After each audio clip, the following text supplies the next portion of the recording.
Asunto general pendiente de resolución en este momento. Bien, de no ser así, les pido se pronuncien para pasar al siguiente punto del orden del día. Muchas gracias.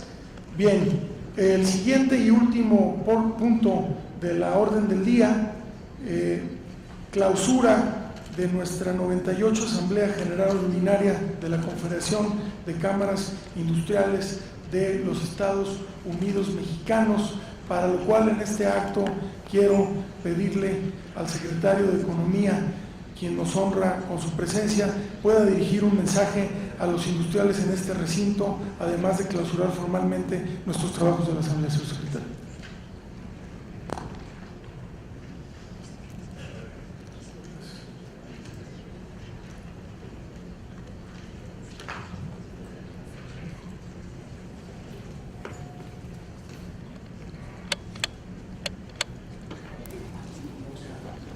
Pues buenas tardes tengan todos ustedes. Sin duda, como siempre, para mí es un privilegio ser invitado a participar en las asambleas de esta gran organización de CONCAMIN. Primero, felicitar a su presidente, que ha sido confiado con la responsabilidad de conducir por el siguiente año los destinos de la organización. A Manuel Herrera, muchas felicidades.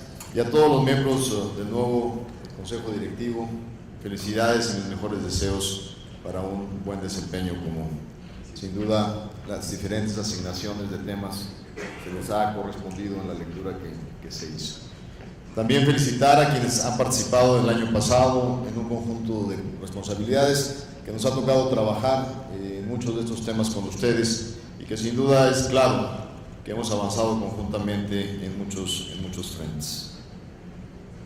En tiempos difíciles, en tiempos inciertos, donde no hay certeza de lo que va a pasar en la economía mundial, donde la volatilidad es amplia, donde la economía puntera, que sin duda de repente da muestras de avance y de repente crea dudas sobre la fortaleza del crecimiento, agrega un elemento adicional de incertidumbre que siempre viene acompañado con los debates generados en los procesos políticos de la sucesión de los liderazgos.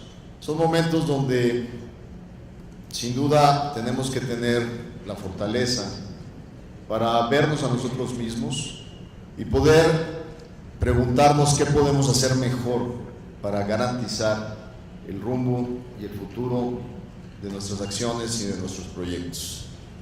El preocuparnos y de alguna manera ponernos nerviosos por lo que pasa en la economía mundial no debe quedar nada más en eso, debe quedar en lo que ustedes sin duda profesionalmente están haciendo. ¿Qué podemos hacer adentro para poder realmente garantizar que vamos a poder sortear estos vendavales, estos fuertes vientos? Y no me refiero a los de ayer y hoy, sino a los que económicamente están creando incertidumbre.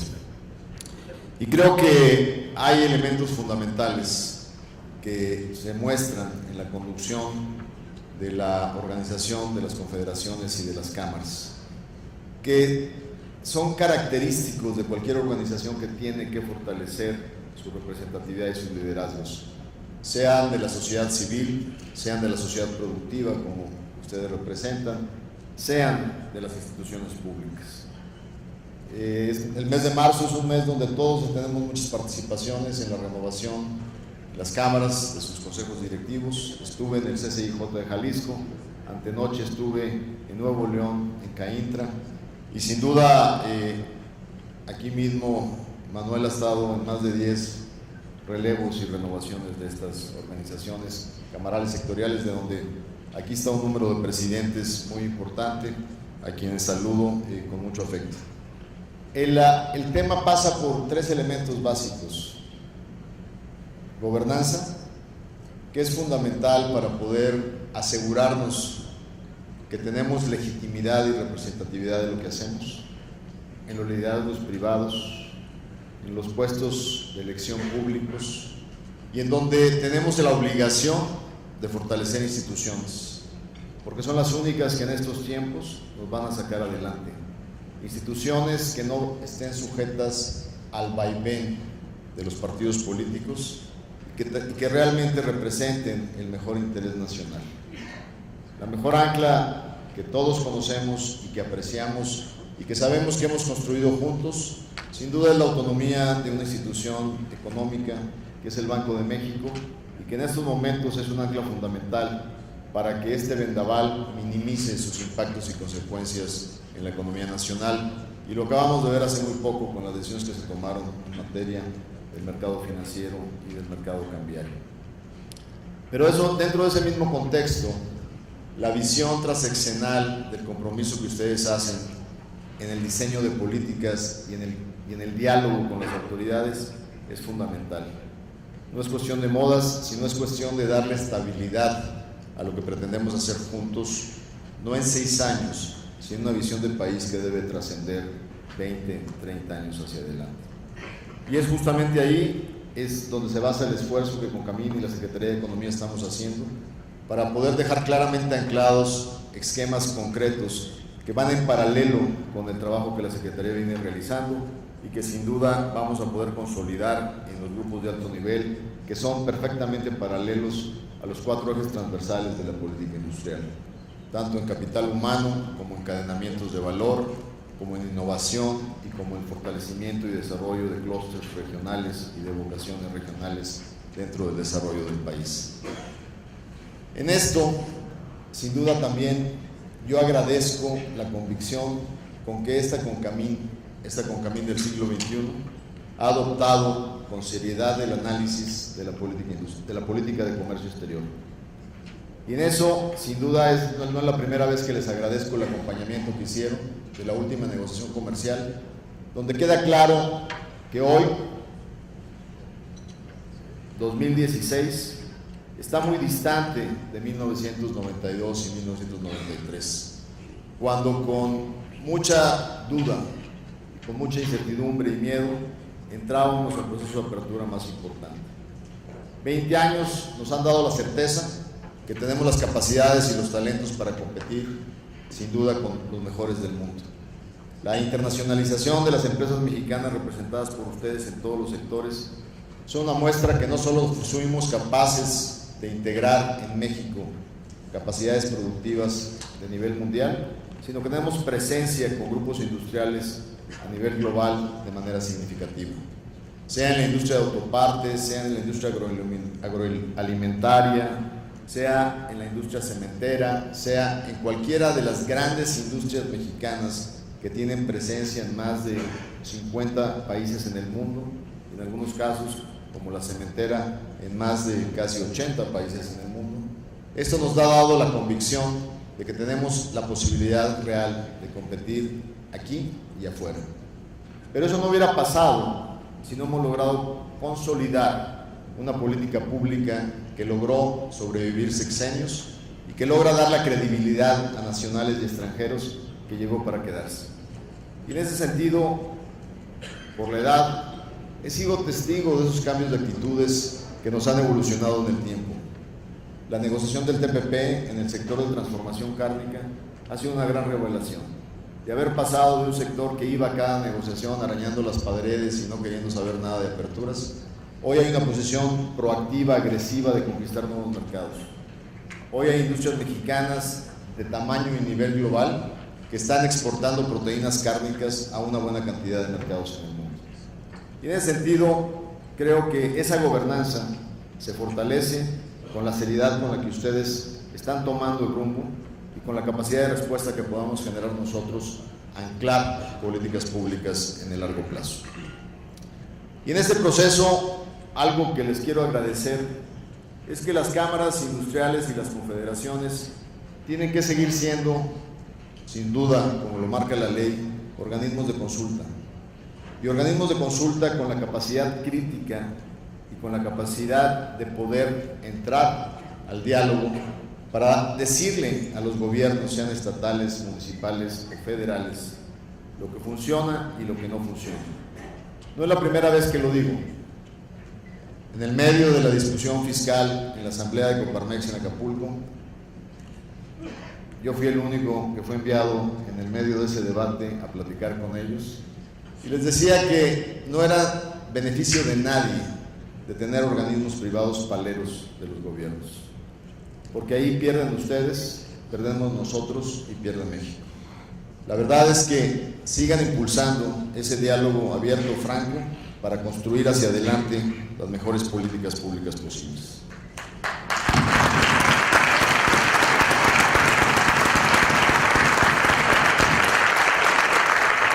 En materia de el otro elemento fundamental que corresponde más al Estado mexicano que al sector privado, pero que ustedes sin duda ayudan a que se conserve y se mantenga y se respete, es el Estado de Derecho. Y el Estado de Derecho, en el ámbito de mi competencia, se ha demostrado que puede ser fundamental para explotar los nichos de oportunidad que todavía son muchos en el fortalecimiento del mercado interno. Y aquí están mis amigos de la industria textil y del vestido, que conjuntamente hemos vuelto a refrendar el compromiso del combate a la ilegalidad, al contrabando técnico, a las importaciones subfacturadas, al contrabando y a la persecución de aquellos quienes, disfrazados de empresarios, quieren afectar la competitividad y el desarrollo de la industria mexicana. Ahí el Estado de Derecho debe de ser un aliado para poder impulsar el desarrollo productivo de la industria mexicana. Y en ese sentido también les pedimos que en todo aquello que podamos ir alimentando al diálogo estratégico del desarrollo de la agenda pública en política industrial, platiquen con nosotros, con Rogelio Garza, para poder poner de nuestra parte todo lo que sea posible y mejorar sin duda ese Estado de Derecho que tanto es importante para el desarrollo de la industria mexicana.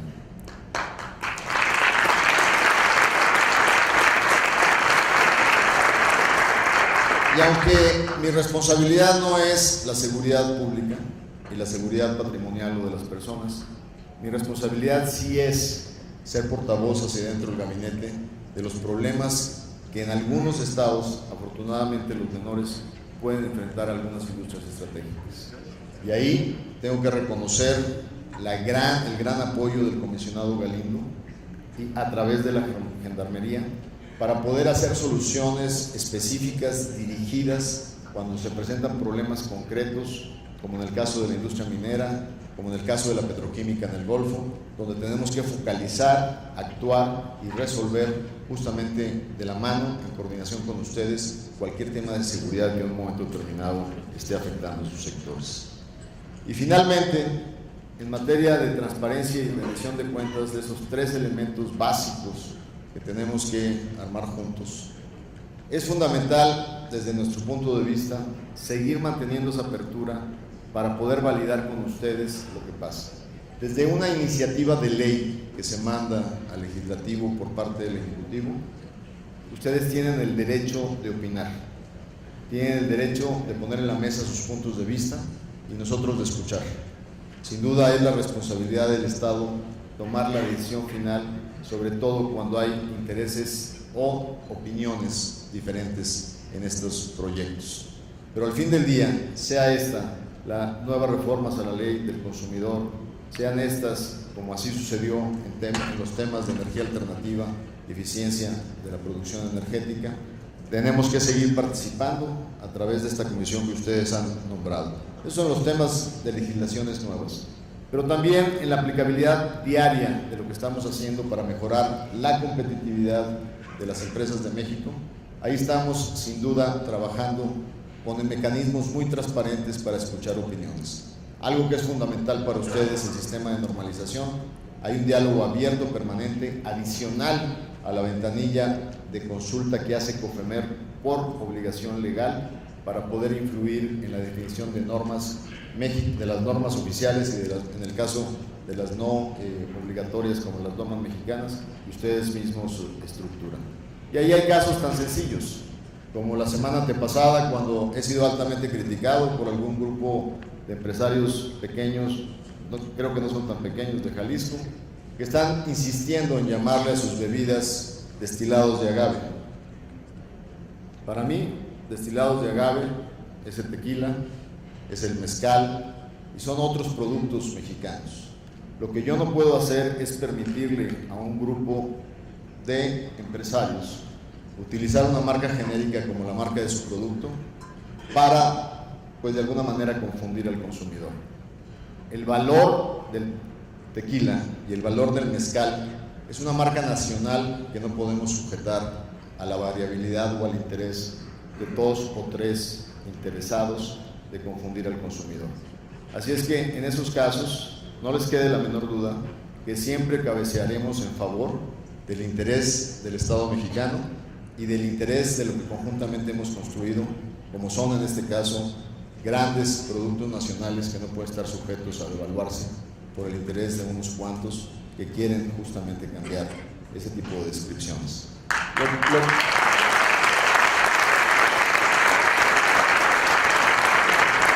Lo tomo como ejemplo porque dentro de nuestras responsabilidades, como hemos venido trabajando con ustedes, pues hay muchos frentes en los cuales tenemos ese tipo de situaciones. Sea esto el frente de la mejora regulatoria, de procedimientos, en el frente de lo que es la protección a la propiedad industrial y de marcas, en el escenario justamente de lograr un mejoramiento en el ambiente de negocios y en la seguridad jurídica en los que ellos se desenvuelven. Y hablando finalmente del ambiente de negocios, sin duda estamos comprometidos con aterrizar los compromisos del presidente del 24 de noviembre del 14, con lo que corresponde a nuestra responsabilidad en materia de justicia cotidiana. Estamos avanzando en expandir la oralidad de juicios mercantiles en todo el país, haciendo que por primera vez la justicia sea práctica para los temas de los agentes económicos, se reduzcan tiempos y haya soluciones expeditas. Estamos trabajando sin duda también con mucha celeridad para garantizar que en este tema de mejora regulatoria estamos trabajando con los gobiernos estatales y municipales para concentrarnos en el 80-20. No pretendamos mover todo el 100% de los elementos de regulación, pero hemos detectado que habrá 3 regulaciones por municipio que son las más importantes para ustedes y para los hombres de negocio en el sector comercio y servicios. Licencias de construcción y permisos de inicio de actividades, que en algunos casos toman 300 días, 258 días. En 200 municipios del país vamos a trabajar coordinadamente con las entidades estatales para lograr un resultado inmediato y práctico en un mejoramiento en los principales municipios de mayor población para mejorar ese ambiente que favorece el desarrollo de las empresas.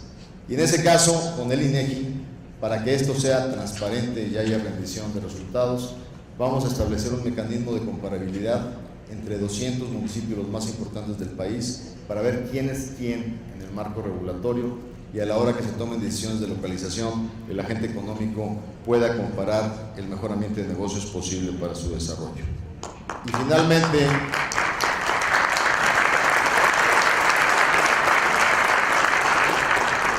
finalmente, el día de mañana, el presidente de la República estará enviando la ley de sociedades simplificadas, la mandará a publicación. Una ley que trabajó la Secretaría de la mano y con el apoyo de senadores del PRI, del PAN y del PRD, que es la Ley de Creación de Sociedades Simplificadas. Por primera vez en este país se podrá crear una empresa en 24 horas, una empresa que tenga ingresos de menos de 5 millones de pesos al año, esto es para las micro y pequeñas. En una misma portal dará cuenta de sus compromisos con Infonavit, con el IMSS, con el SAT, y en donde no tendrá que pagar un 5 a ningún fedatario público, ni notario, ni corredor público.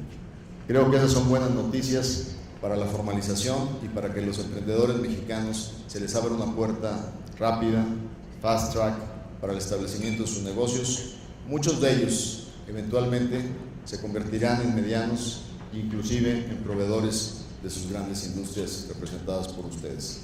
Así es que creo que son buenas noticias para seguir impulsando el desarrollo del emprendedurismo en México.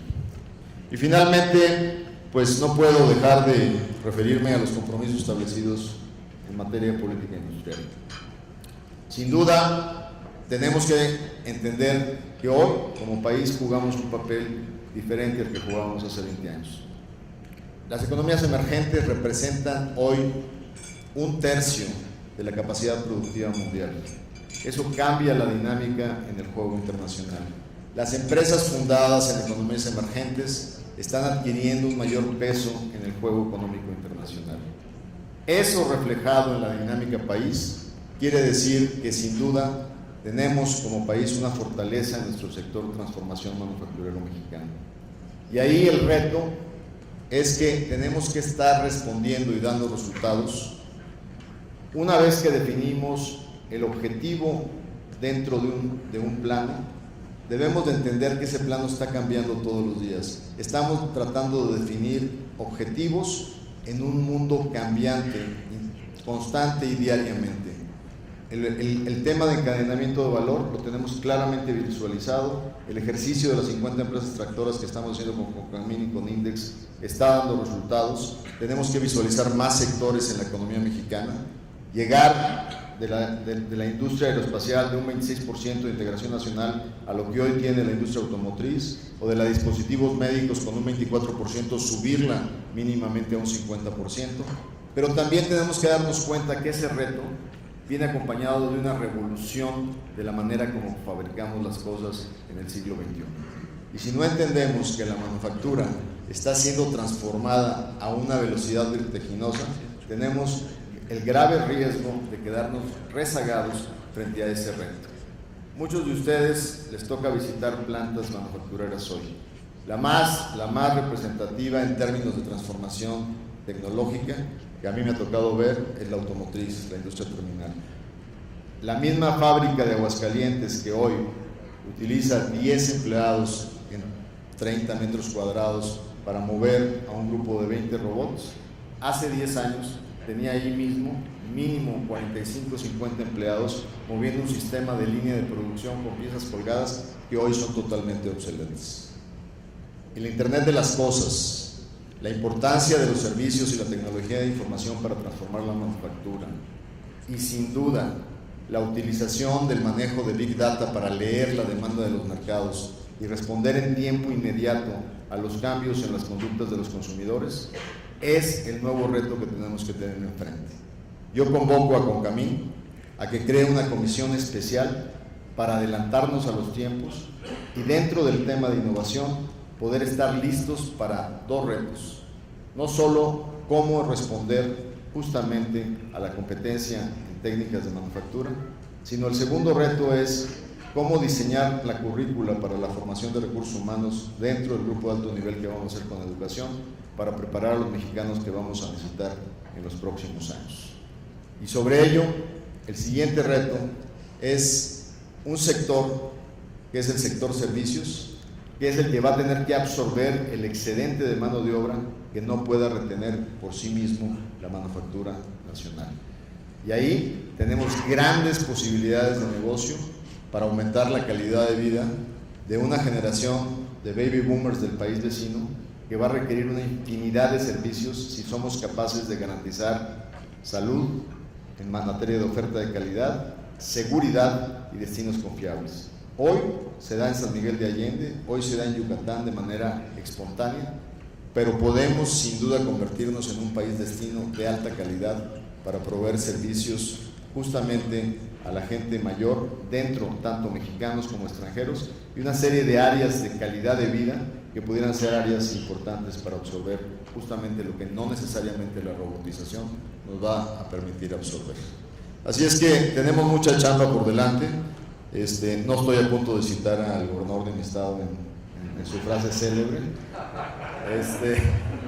Vamos a ponernos a trabajar sin duda juntos para poder seguir adelante. Muchas gracias a todos ustedes.